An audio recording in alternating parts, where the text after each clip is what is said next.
Israel Security Cabinet has approved a plan to expand its military offensive against the Hamas, which include the capture of the Gaza and the holding of its territory, according to the Israeli officials. Prime Minister Benjamin Netanyahu said in the cabinet that the cabinet has decided on the forceful operation to destroy the Hamas and rescue its remaining hostages, and the Gaza 2.1 million population will be moved to protect it.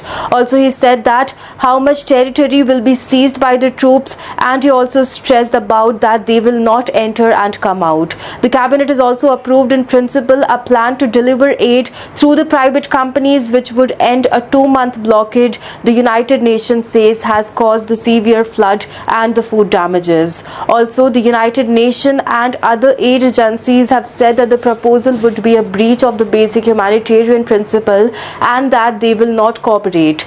A Hamas official said that the group rejected Israel's pressure and blackmail. Against and after asked about the Israel plan to expand its offensive, President Donald Trump repeated a pledge to help get food to the Palestinians there. The UK meanwhile said that it does not support an expansion of the Israel's military operation in Gaza. The EU earlier urged restraint, saying that it was concerned about further casualties and suffering for the Palestinian population. Israel Security Cabinet met on Sunday evening to discuss the Gaza offensive, which resumed when Israel ended a 2-month ceasefire on the 18th of March.